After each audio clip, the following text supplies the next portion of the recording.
Welcome to Outside Smoke. Clark Burkle here with Kyle Sockwell. The boys. Yeah. Boys are back in town. Today we got another special guest. We have guests all day. Yep, we have Michael Chadwick, who just made the team in the 4x100 freestyle relay. Went 48.48. He's one of the fastest guys ever in both the 50 and 100 freestyle. He had an incredible NCAAs this year. Just finished up his time at the University of Missouri. He swims now with Team Elite Aquatics and the University of Missouri. Michael, welcome to the show. Thanks, guys. Good to be here. Awesome. So we were talking to you a little bit earlier. It seems like you're joining us from your hotel room. So you're getting a little rest and relaxation in before the 50? Yeah, so I got that big 50 breaststroke tonight. Oh, that's right on. You ever do the 50 breast? Oh, I don't want to talk about it. I don't think I could do the 50 breast. Jack of all trades over here. What you did you do the 50 breast on the 200 medley relay as well? No, we were fortunate enough to have Bobby in. Yeah, that's right. So I did the 100 breaststroke at NCAAs, though. That's right. So yeah, how did you get that as a third event? Was that sort of a discovery process with Rhodey? Yeah, well, I was actually recruited as a breaststroker, and Rhodey would actually probably agree with that too. Breaststroke IM was kind of my thing in high school, and then freestyle, I don't know if I just grew or just kind of got bored of breaststroke or what, but suddenly freestyle started happening, and then I was kind of just saying to the coaches, I'd really rather be a sprint freestyler than anything else. So let's try to make this work. That's something I think most people wish to be able to say to their coaches. I don't think Clark or I were as fortunate. Yeah, definitely. Yeah. Well, I jumped around a lot in high school. I did the 4 IM, the 2 IM, the 2 free, the 5 free, and it took me a while to find what I was really good at. And I remember my junior year, my coach at Swim Mac told me I wasn't a sprinter. I didn't have any fast twitch muscles, and I said, "Oh, we'll see, but I'll try to be one." And honestly, I probably still don't have any fast twitch muscles, but I try to make up for it with holding as much water as possible. So, how did you get out of doing some distance freestyle then? Because I also swam for Coach Greg Rodenbaugh when I was at the University of Arizona, and I know that he has a penchant to get guys to do some distance training. But you did the 50 and 100 freestyle, and also the 100 breaststroke. And I'm sure you've thrown in a couple 200s there in your time, and he might have even made you do a 500. But how did you get out of some of those races? Oh man, it was tough. I like to say that I wimped out of a lot of stuff. I probably should have been a much better 200 freestyler and 200 IMer, but I just enjoyed sprinting so much that I just kind of had to. There was a lot of days where me and Rhodey butted heads because he was like, "Hey, you're doing IM this morning," and I'm like, "But I want to do sprint group," and he's like, "No, you're doing IM," and I'm like, ugh. Okay. So that was about the extent of it. Do you still add any of that type of training into your regimen, or is it all sprint now? I do. Yeah, I still train some IM here and there just because it really does. It's kind of a full body exercise. And for me, when I try to get in shape by just doing freestyle, my shoulders kind of lock up, or it doesn't go very long. And so when I get to do IM, I get a little bit of an all-encompassing workout, which honestly, breaststroke has become like my off-stroke to train because it's just, for whatever reason, really easy in my body. Yeah, so then now you got the 50 tonight. What'd you go in prelims? 28.3. Ooh. Nice. So tonight, shooting for that 27? Yeah. Yeah, right around there. So are you using the 50 breaststroke just as a way to kind of bide time before the 50 freestyle? I mean, just not to get too stale at the meet. Because obviously you had the 100 on the first day, threw down a great swim, you locked up your spot, but you have a pretty big break until the 50 freestyle. So I know some people will take a lot of time off, like we talked to Nathan. He's obviously just focusing on the 50 and 100, but for you, I mean, throwing this event in there, do you think it helps you? I think so. I mean, it's not going to – I got out of the water this morning after the 50 breaststroke, and I wasn't even out of breath. It's not that tough. And for me, I just get kind of crazy if I just sit in a hotel room. I think about everything, and it is nice. If I wouldn't have made the 100 free, I think it would have been a lot worse. But since I kind of have made it, I'm just kind of having fun at this point. The 50 free should be pretty good, but this at least gives me a day to kind of, not have anything too stressful. And then tomorrow I have a full day of rest before my 50 free, so that's nice. Nice. So you've had a big past year. We watched him go 40.95 in the 100 freestyle, which was incredible. A huge A final. Yep, that was wild. Great swim. You also got engaged. You've done some fun events. We saw you at the Louisville Sprint, the Derby Pro Classic. Yep. And you also, you're dipping under 19 all the time in the 50. You're done now at University of Missouri. How nostalgic are you? How are you sad to be done? Or are you really excited to kind of kick off this next portion of your career and really kind of go after some of these long course meets? Because I know at trials you had a bit of an up and down time, but finished with a really strong 50 freestyle. So you've probably feel like you got a lot to prove to yourself. Showing that you can swim really fast in yards, and obviously in meters as well. But wanting to get after some of these teams and drop some big times. Yeah, I think there's a lot to be said there. I'm always going to miss my college days. I love them. I love them. And more importantly, I just built so many relationships with so many amazing people on my team and my coaches that really have become like a family that I am, kind of moving on to the next chapter and kind of leaving Mizzou swimming. But I'm going towards so many great things. I mean, I love what I'm doing right now with, I guess, professional swimming. And I mean, I could not be more fortunate to be able to train with a lot of these guys and compete with a lot of these guys. I mean, it's like what Nathan keeps saying. This American sprinting it's just so fun to be a part of right now. And this is just the beginning. We have so many years where we can keep going towards all these amazing things. Yards, I'm gonna miss, but I think I closed it out pretty well. That NCAA's is more than I could have asked for, especially that 100 free, being next to Caleb and having. I mean, I'll forever remember being next to the guy who almost broke 40 seconds. I mean, he's probably going to do it next year, and then I'm going to be the guy that was, next to him before he broke it. Yeah. But at least I don't have to get second to him anymore, so that's nice. It's fair. He's having a pretty good meet too. Yep. 20. What did he go in the 50 fly? 23:05. 23:0. Good 50 fly. Yeah, definitely. But back, kind of touching on what you just addressed, which is something that you said that Nathan had also addressed, which is the future of American sprinting. It was something that you also mentioned in your interview. I mean, I think a lot of times people get caught up in the fact that we've lost, Michael Phelps, or, Lochtey's not necessarily on these relays anymore. We don't have a Jason Lezak. But, I mean, you guys are all, bursting at the seams to get on these relays, to get in the individual swim. How confident do you feel about that going forward, that you guys are going to continue that 4x100 freestyle dominance for the United States? Yeah, and I think, I'm pretty confident, mostly because I think, what's interesting is none of the guys who are on the rise right now in the 100 freestyle have been there for very long. So what I mean by saying that is like me, Ryan Held, Blake Peroni, Dressel even, Zach Apple, and there's a few others as well. None of us have really been doing this since we're 16, 17 years old. I mean, Caleb's been has been fast for a while, so he's maybe the one exception. But we haven't, this is a lot of these guys' first international team they're making. Blake and Ryan, and that was our first international team. And I guess Caleb, too, was the Olympic team last year. So a lot of these guys are just kind of getting that taste of what it's like to represent Team USA overseas. And that's just going to fuel them to saying, okay, I'm not tired of this yet. When you're making teams when you're 15, 16, 17, 18, it gets a little mundane sometimes. I think if, being around the pool deck and talking to a lot of these guys, we're just constantly like, wow, we're going to be in this for a while. And we're so excited to carry Team USA for however many years we want to. That's awesome. We were talking to Nathan about just making the A final yesterday took almost under 49. I don't think we remembered a time prior where it's been that deep. Yeah. So what's the difference between making an A final at NCAAs and making an A final, at a World Trials? Obviously, they're both pretty stacked, but do you think either one carries a little bit more weight in prelims as opposed to the other? I'd say it's a little harder to make the final in a long course 100 free, at least personally, because if you are a true sprinter, a lot of times it is hard to get going in a morning. Because 100 free is a little bit longer than most conventional sprints. I mean, you do have to be in pretty good shape to do it. I think you can get by in a 50 free without being in the absolute best shape possible, and just rely on speed.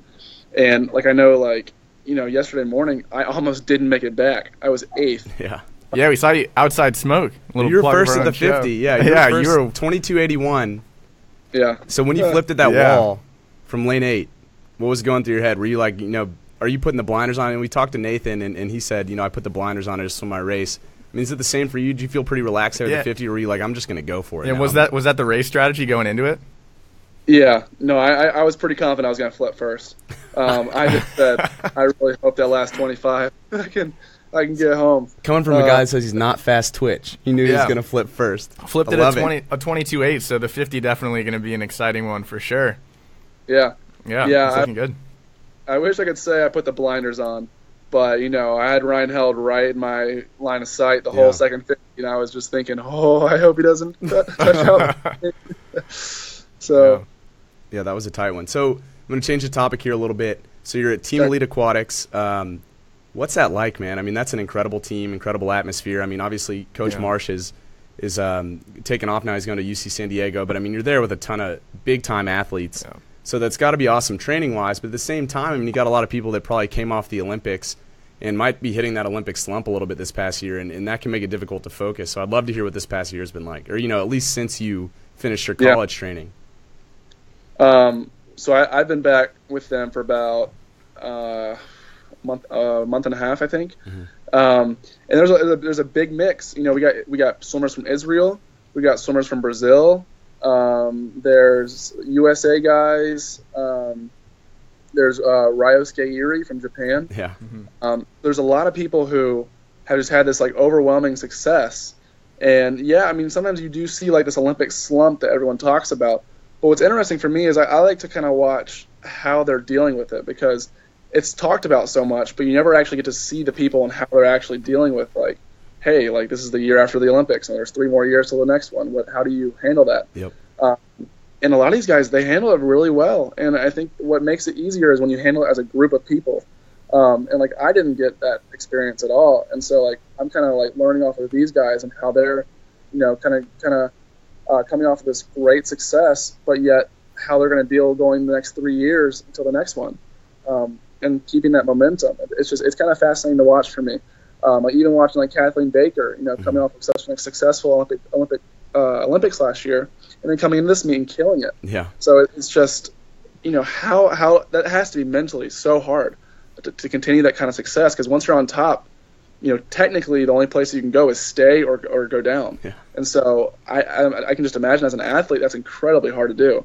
So I think having a group of people who have a common goal is really important. And that's why I love to be around like Team Elite guys. And I wouldn't want to be anywhere else, honestly. That's awesome. That's pretty cool. So I have to ask as a follow-up, what are the contrasting elements of training at Missouri with Coach Rodenbaugh, with Coach Grievers and Jack Brown, just a great coaching staff there. Yeah. The contrast between that and then going to Team Elite, I would assume there's a lot of similarities, but also a ton of differences. Because I mean, you got a lot of sprinters, a lot of pros at Elite, and Rhodey's trying to build a fully rounded team there at Missouri, and he's done a fantastic job. So, give us a little bit of light on that. Yeah, I would say the University of Missouri has everything that is all encompassing. Like literally probably the best place to train possible, which is why I will probably forever go back there for at least a couple of weeks or a month every year to train with them.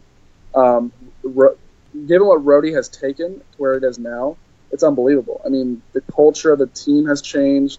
Our coaching staff are 100% committed to each other.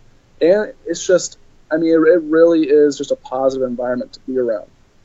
I think for me, it kind of came down to, okay, I'm kind of transitioning to my next chapter of my life.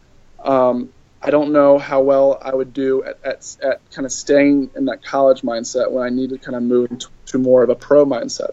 And David Marsh is always a wealth of knowledge where I can kind of go back to. And I decided to stay in Missouri last summer. I think it would have ended up really well. Given my Olympic trials, I didn't have that slip up that I did. I think it would have ended up really well. But I think for me, I just like to change things up. So I wouldn't say any one is better than the other. I think Coach Marsh has made a great training group in Charlotte, and I guess now San Diego as well.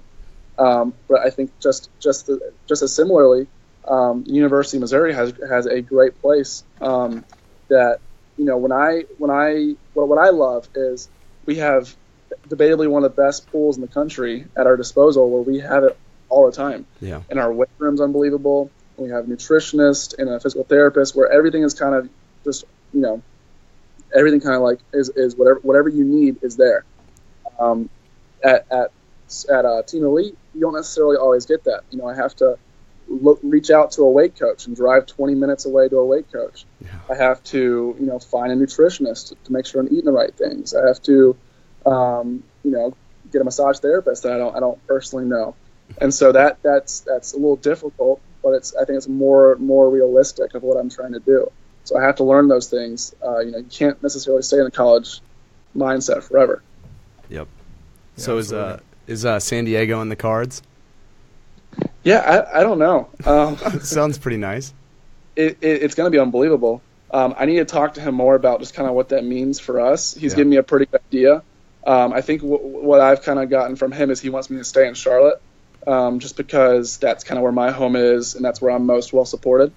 And I'm getting married, so we're going to have to make a decision on where we're going to be living in the next few months. And she's actually in Charlotte with me this summer, and we've kind of really taken a liking to how life would be in Charlotte. So I wouldn't be surprised if we just stay there, but make a trip to San Diego every now and then as more of like our Olympic training center kind of stuff. Yeah, absolutely. So if you had to point out one thing that's, kind of like the most in-your-face difference coming from the college mindset into the professional mindset like you just went through, would it be you're not necessarily, in kind of like the cookie-cutter mindset of, age group swimming and college swimming and high school swimming where you're tapering and hitting one meet a year. You've got a lot of meets where you're trying to go pretty fast and see where you're at and stuff like that. So just one thing, if you had to really pick one that would be, I guess the thing that sticks out most about transitioning from that mindset that you've been in your whole life into pro, what would it be? Well, first thing I would probably say is I realized that this fall I can take a break. That's true. I mean, it's kind of like, okay, I got world championships, and if I want to do a couple more meets in August, I can. And then from like September to December, there's not really much for me to just focus on. Whereas Mizzou or I guess college swimming, we have a mid-season meet. We got to get into training. We got to get ready for SECs. We got to get ready for NCAAs. There's not really a whole lot of breathing, which is why a lot of swimmers burn out, I feel like. It's just you kind of get through that college phase, and you're just like, oh, I do not want to swim anymore. Whereas I'm just kind of like, I don't think I'm done swimming. I just think I need to take breaks here and there. And if I take a break, then I can for sure train 6 months. Great.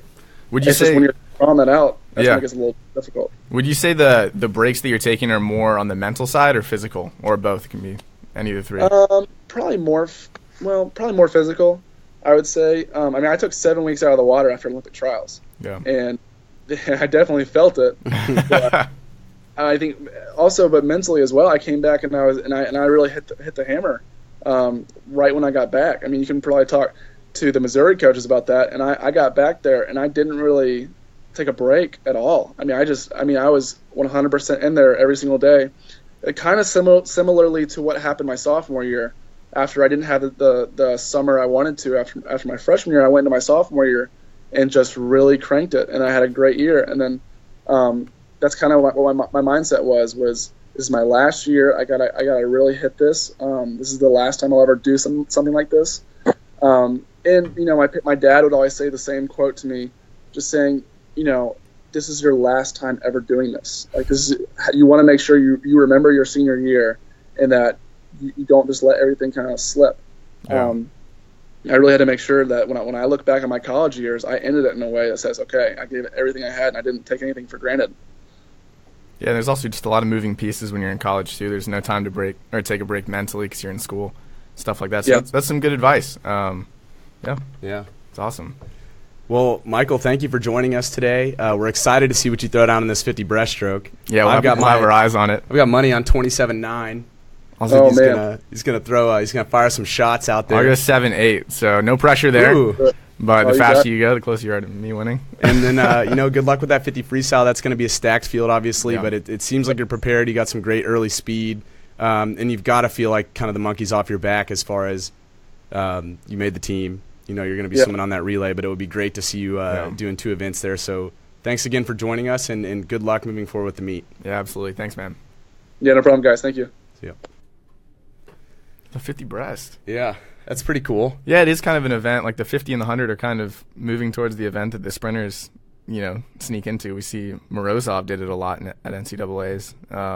Anybody else? I mean, Caleb actually does a little bit of Caleb breaststroke. can He's do on the it, 2 medley. Those guys are all so fast at that 50 It's 2 breast. laps, especially And short course. If you can do 2 quick pullouts and then churn your arms around, you're good to go. with the dives that these guys have, I mean, Yeah.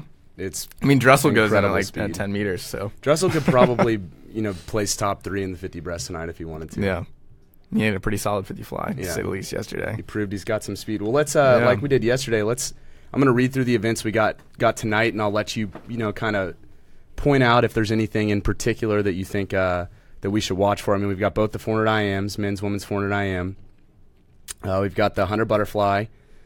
We've got the 50 backstroke. Yeah. We've got the 50 breaststroke. So we've got a good night ahead. I know this morning after watching the IMs, it seemed pretty wide open. We had a crazy swim from Leah Smith. That's what I was going to say. I want to watch what she does tonight. She's had a really good meet.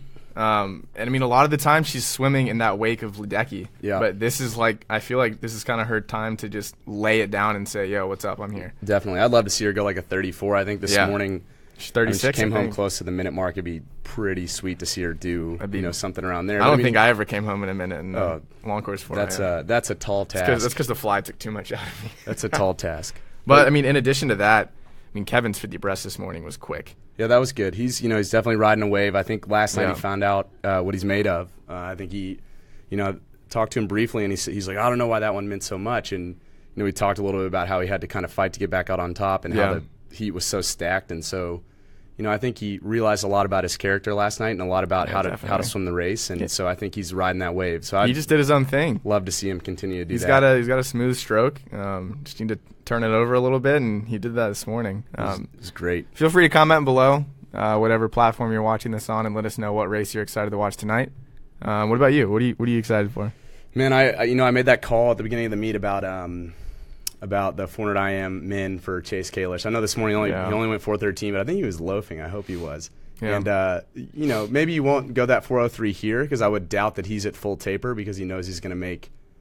I never want to say knows, but he's probably fairly confident that he's going to make that event as the defending Olympic silver medalist. So I'd love to see him get close to that 4:06 around there and set himself up for a big swim in Budapest. I think that'll be interesting. I think the women's 100 fly will actually be women's and men's 100 fly, because everybody's for that so and the men's is top-heavy. super close. I mean, And the four guys women's under is like 52? you got Kelsey, and then you got a bunch of ladies stacked right there in the 58 low range. So it'd be pretty cool to see. You've got an up-and-comer like Helen Moffitt coming out of UNC. You'll see what she does. I mean, Kelsey will probably win that event. But She's what was pretty the good. Guys 100 fly? So we had 4 guys under 52. We had Dressel, Phillips.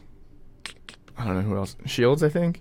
Yeah, let's see. I'm looking at this A final now. But we had a tie for 8th place, and Zach Harding went like 52.6 in the time trial. In the swim off. Swim off. Yeah. So Conger's Dark top night. seed, Caleb Dressel second seed, Tom Shields third.